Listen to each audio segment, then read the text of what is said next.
Stanford professor is 100% certain extraterrestrial intelligence is already on our Earth.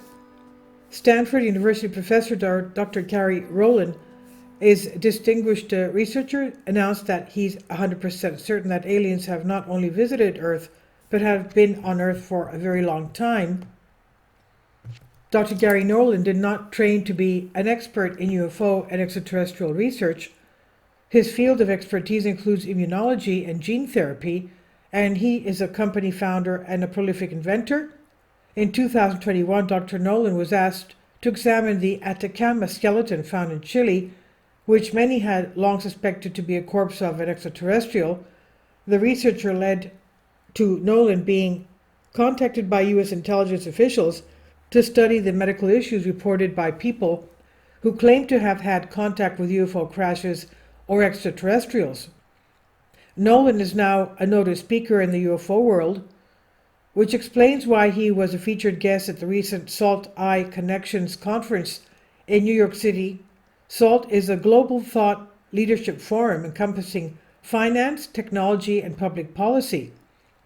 And Dr. Nolan's interview session was titled "The Pentagon, Extraterrestrial Intelligence, and Crash UFOs."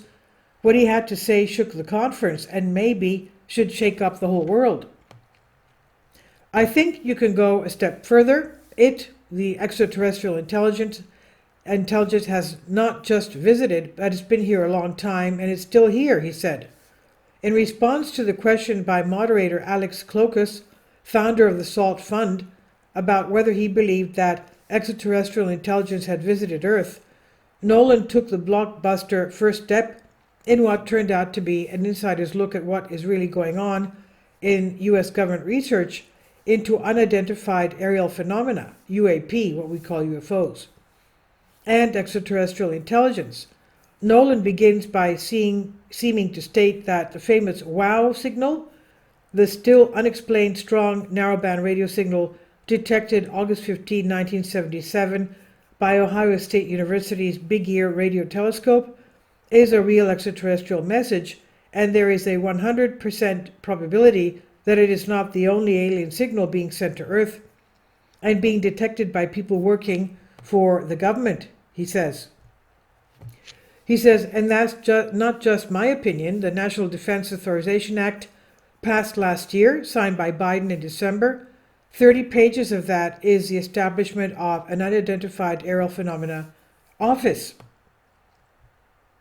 Okay, most people who have been watching the All-Domain Anomaly Resolution Office, AARO, which has only 25 people working in it, have been disappointed by the public congressional hearings where it has begun to release information on the hundreds of UAP reports it says the office has been investigating, especially its remark at the last one that none of what they have seen so far is extraterrestrial in nature.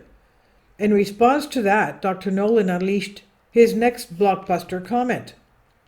He said, "The creation of a whistleblower program specifically that allows people from within who, I'm going to say this, even have been working on the reverse engineering programs, reverse engineering of objects so that they can come in and break their oaths, but specifically just to talk to Congress and give that information in classified settings," end quote. After his initial involvement with brain studies of people who allegedly had contact with aliens or crashed UFOs, Dr. Nolan was brought in again to conduct scientific analysis, including using mass spectrometry for characterization analysis and identification on unknown materials allegedly dropped from hovering UFOs or recovered from alleged crash sites. While the term reverse engineering usually refers to taking an unknown machine and breaking it down into its most basic components in order to figure out how it works and build it again, it is also a technique which can prove that a seemingly unknown machine or device is actually controversial, human-made, or just different enough to cause confusion. Which one is Dr. Nolan referring to? He says, "I have personal experience with people who, frankly, I know have worked or are working on the reverse engineering programs of downed craft. Downed craft. None of the more famous military encounters with UAP, the Nimitz Tic Tac UFO, for example, report anything about downed craft, either by accident or by weaponry. And if your next question is, where are the alien pilots and crew, Dr. Nolan has an answer for you. He says, if you're an advanced intelligence, you're not going to put your life and limb at risk by coming here. Most likely what you're seeing here are drones or some part of advanced AI or whatever it is, he says. If you're going to talk about extraterrestrial aircraft being piloted remotely or autonomously, now is the perfect time, especially with chatbots and artificial intelligence causing so much controversy and concern in both public and political arenas. Referencing the Nimitz incident and its tic-tac UAPs or UFOs, Dr. Nolan said he's convinced that multiple simultaneous sensor systems, quote-unquote, proved those objects went from 50 feet above the water to up to 14 miles and then back in less than a second, defying physics as we know it and what we know other countries are capable of. In a sense, it's like a clockmaker in the 17th century being given a cell phone. He would begin to take it apart and look for anything he could relate to, a spring, a gear, etc. Then he would look for something, however tiny it may be, that makes this modern machine work so much better than his clock, despite defying physics as he knows it in the 17th century. Dr. Nolan says government engineers are already doing this with materials from unknown aircrafts in order to not necessarily rebuild it, but find the part that would push our modern physics far into the future. All we need is to find this one little piece. He said, but if we had a piece of this, of any of this, let's say it's 1,000 revolutions ahead of us, 1,000,000 revolutions ahead of us, even a tiny piece of knowledge from that could revolutionize what we're doing now. And then he dropped his final blockbuster. When asked how sure he was that there were government engineers who already possessed such materials, he said 100%, and he explained why.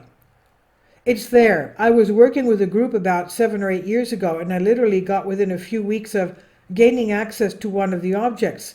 And when the people who did not want us to gain access to it found out about it, they pulled some bureaucratic administrative tricks and snatched it away, he said. So how can you be 100% sure something exists when you haven't seen it, touched it, examined it, analyzed it, taken it apart, etc.? Dr. Nolan trusts the people he has contact with inside the government, just as he's asking us to trust him, a scientist who was not involved in UFO extraterrestrial research in any way before being asked to analyze an unknown corpse and is now a whistleblower saying these unknown crafts exist, are like nothing we have any knowledge of, are being suppressed from the public by the government, are being reverse engineered, and, well, you can guess it, why all of this falls under the Pentagon, he said. It's interesting that Gary Nolan had to make his revelations at the Salt Eye Connections Conference, which is a leadership forum more focused on finance, technology, and public policy, and not UAPs, UFOs, and extraterrestrials. That highlights the frustration those in the UFO disclosure field have with the All-Domain Anomaly Resolution Office and other organizations promising open files, open investigations, and open acceptance of new sightings and reports. So let's hope Dr. Nolan gets more opportunities to share more of the information on what he has seen and heard about the extraterrestrial intelligence he is 100% certain is already here. And this is on Collective Art, sparked by Paul Seaborn Mysterious Universe. Please leave your comments. Thank you for your support. Please support my Patreon account. The daily posts are 5 videos daily, and they are totally different from what I have on my YouTube channel. Thank you so much for your support and that you find all my content so interesting. You'll find the Patreon account details in the description box below.